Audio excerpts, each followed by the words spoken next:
The sun is going down. It'll be setting soon.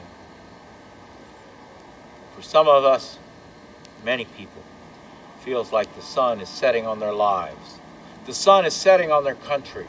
The sun is setting on the entire world. How do we live in such times? This is the first of a series of lessons on just how will we live through such times.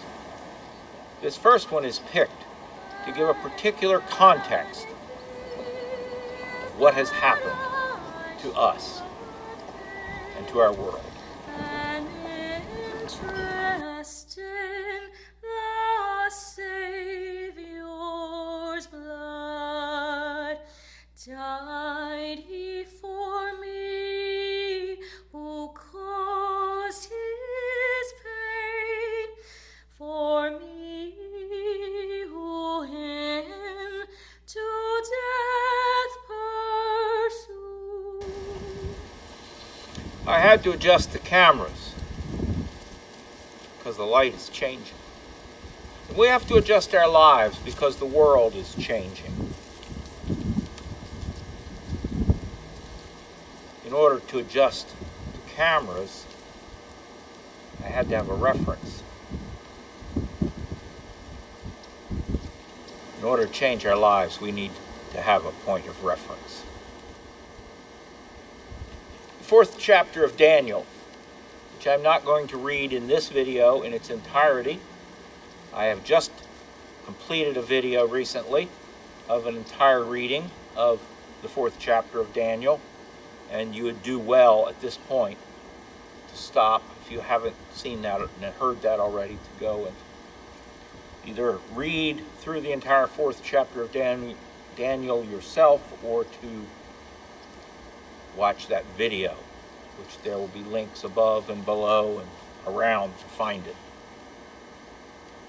But this fourth chapter is a letter from King Nebuchadnezzar to the people, nations, and men of every language in all the world. Now, I think it's important to understand that at this point in Nebuchadnezzar's life, God was dealing with him very strongly, and he was responding to God, which we'll see at the end of the chapter.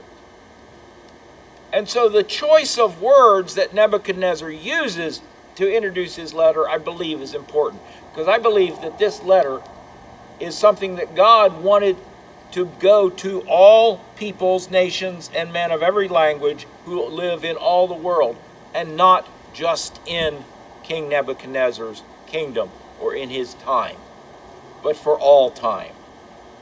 King Nebuchadnezzar probably did not realize that it was not only for all the world, but for all time. But it is.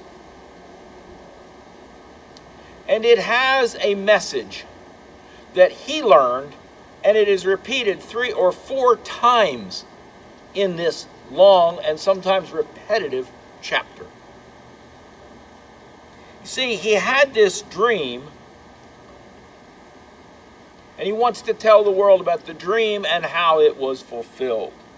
He was on his bed, and he had a dream, and the dream scared him. And so he brings in all the magicians, including his chief magician, Daniel. I'm not going to get into what all that involved, but it was somebody who gave spiritual advice to the king. Okay? And who knew the meaning that God had written into the constellations of the stars, and revealed that to the people. That's how those who came to worship Jesus knew that he was about to be born.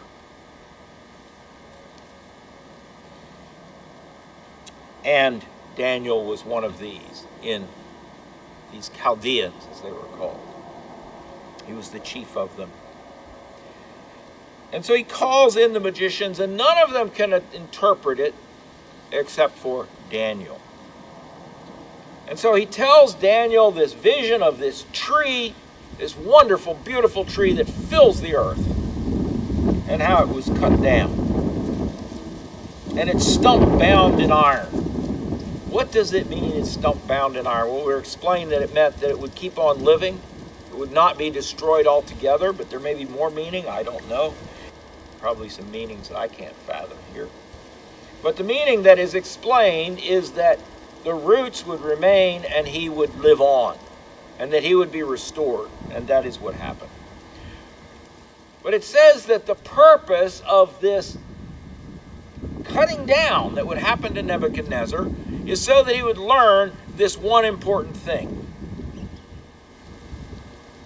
The decision is announced by the messengers, or maybe you may translate that angels, because angel means messenger. The decision is announced by God's holy angels, we could say. The holy ones declare the verdict so that the living may know that the Most High is sovereign over the kingdoms of men. God is the sovereign over all the kingdoms of men and gives them to anyone he wishes, even the lowliest of men. Now, the King James says even the basest of men, and that's made for good preacher material all through the years, because, you know, you can point to whoever is up there, whether one person would be pointing to Herbert Hoover and the next preacher would be pointing to FDR and saying, even the basest of men, and he's pretty base, because of the double meaning of the English word. But it literally means the lowliest. He can raise up a nobody to be the head of a nation. And it's his choice, and he has his reasons. And sometimes it's because it's a lowly man. And when we look at the people who have become kings, I mean, look at the Herod. There are many Herods, by the way, in the Bible. There's Herod the Great, there's Herod Antipas, there's Herod the Tetrarch, and it gets complicated. But the Herod that is in the book of Acts, that was proclaimed by the people to be a god, and he did not say, whoa, whoa, whoa, I'm not a god, and he was eaten up by worms. Ew. He was a terrible man, yet God let him be a king. Why? It's not always explained. God allowed Caligula to be the emperor of Rome, and followed by Claudius. And then Nero, who persecuted the Christians. Why? Why? God doesn't always explain why. But he does explain here that he is the one that's in charge, and that it is his choice. And I have my thoughts, which will be expressed in this series of Bible lessons from various passages of Scripture, why what has happened to us. But first we must have the context, that God is in charge, and that this did not happen in a way that tripped God up. You know, it was not that God had one intention for the outcome, but mankind was so treacherous and sneaky and slick that they whooped God at his own game. Nope. God allowed this to happen. He's got a reason for it. Why?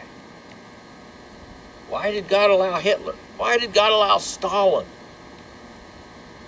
Why did God allow Mao Zedong? We don't know why. We know that God is the one who makes the decree.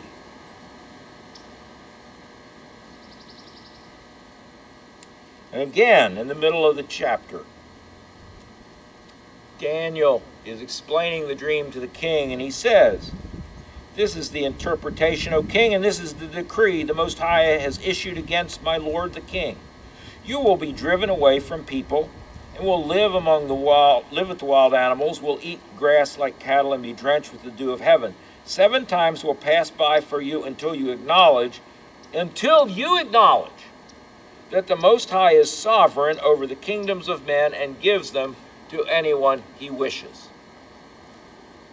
God chastised King Nebuchadnezzar so that he would learn that it was not he, King Nebuchadnezzar, who put himself in place, but God who allowed him, who set him to be in that place.